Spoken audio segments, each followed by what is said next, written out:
எவ்வளவு நிறுவனங்கள் வரைக்கும் வர்றதுக்கு வாய்ப்பு இருக்கு? வேலை வாய்ப்பு எவ்வளவு பேருக்கு கிடைக்கிறது? சாதாரணமாக ஐடி துறையில் சொல்லுவோம், ஒரு 100 சதுர அடிக்கு ஒரு டெஸ்க் வைக்க முடியும்னு. அந்த அடிப்படையில் 2,00,000 சதுர அடினா சுமார் 20,000 பேர் வரைக்கும் வேலை செய்கிறதுக்கு, 2,000 பேர் வரைக்கும் வேலை செய்கிறதுக்கு இல்லை மேலே 3,200. ஏன்னா பொது இதெல்லாம் நாங்களே ஏற்பாடு பண்ணிட்டோம். அதனால் கரெக்டாக கணக்கு போட்டு பார்த்தா இன்னும் கூடுதல் கணக்கு வருது. ஆனாலும் 3,250ன்னு சொல்கிறார் எம்டி. அது நான் சரின்னு தோணுது. ஏன்னா நான் சொல்கிறது 100 சதுர அடி காமன் ஏரியா சேர்த்து. ஆனால் நான் ஏற்கனவே காமன் ஏரியா கழிச்சிட்டதுனால இப்போ 60 ஸ்கொயர் ஃபீட்டுக்குள்ளே ஒன்று வைக்கலான்னு நினைக்கிறோம். நிறுவனம் எத்தனைன்றது ரொம்ப சிந்திக்க வேண்டியது. ஒரு சில நிறுவனங்கள் முழு கட்டடத்தை எங்களுக்கே கொடுத்துருங்கன்னு கேட்குறாங்க. ஆனால் அது நியாயமாக இருக்காது என்ற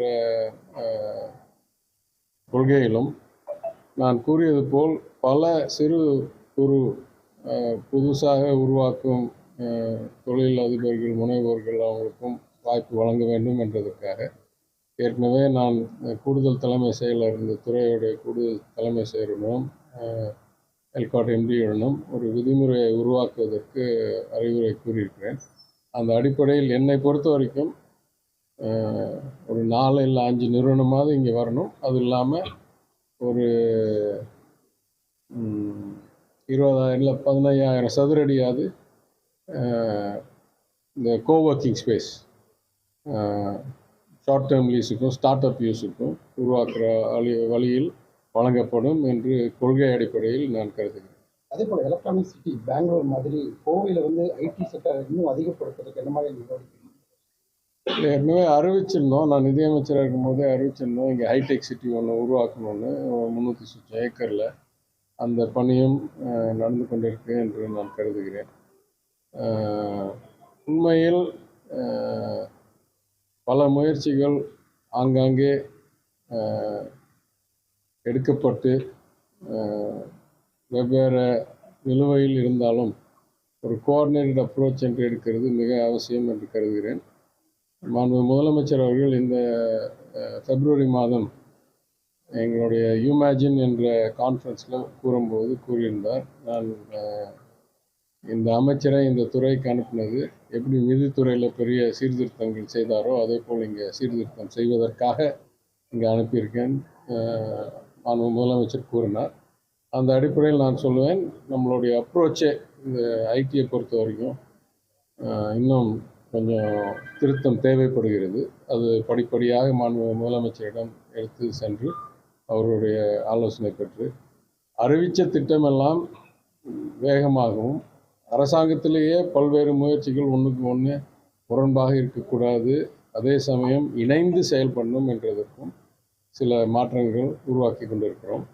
அதன் அடிப்படையில் நீங்கள் கேட்குற மாதிரி கோவையில் மட்டும் இல்லை, 2-3 இடத்துல அறிவிச்சிருக்கோம். ஒசூரில், கோவையில், சென்னை, வடக்கு சென்னையில் இந்த மாதிரி ஒரு இன்டகிரேட்டட் சிட்டிஸ், ஹைடெக் சிட்டிஸ் என்ற முயற்சியை எடுத்து அதில் எல்லா வசதிகளும், அதாவது தங்கும் வசதி, ஆஃபீஸ், பொது வழி, ஹாஸ்பிட்டல், ஸ்கூல், ஷாப்பிங் மால் எல்லாம் இருக்கிற மாதிரி பண்ணால் தான் ஒரு அளவுக்கு கம்பீட் பண்ண முடியும் பெங்களூரோட, ஹைதராபாடோடன்றது தெளிவாக தெரிஞ்சு தான் 2 ஆண்டுகளுக்கு முன்பே நிதிநிலை அறிக்கையிலேயே அந்த மாதிரி உருவாக்கப்படும் என்று கூறியிருக்கிறோம். அதற்கு லேண்ட் அக்விசிஷன் என்ற படிப்படியாக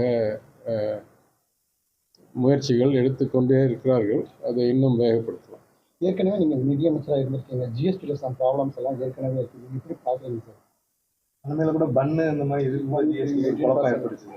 நேற்று வந்து அந்த பன்னு இந்த மாதிரி க்ரீம் அவங்க துறையோடு பேசுகிறது பொருந்தும்னு நினைக்கிறேன். நான் வந்து இன்னைக்கு இந்த துறையில் இருக்கேன், அதனால் நான் ரொம்ப அதில் இறங்க விரும்பவில்லை. ஆனால் நான் பொதுவாக ஜிஎஸ்டி பற்றி கூற வேண்டியது நான் பல முறை கூறியிருக்கிறேன். நான் முதல் முறை உறுப்பினராக முதலமைச்சர் என்னை அனுப்பினவுடன் ஒரு அறிக்கை போலேயே ஒரு கடிதத்தை கவுன்சிலுக்கும் ஒன்றிய நிதியமைச்சருக்கும் எழுதி தந்தேன். அதுவும் அவங்க பெருந்தன்மையோடு எல்லா மாநிலங்களுக்கும் அனுப்பி வைத்தார்கள். அதில் பல குறைகளை, திட்டம் இடுதலில் பல விளைவுகளை நான் சுட்டிக்காட்டியிருக்கிறேன்.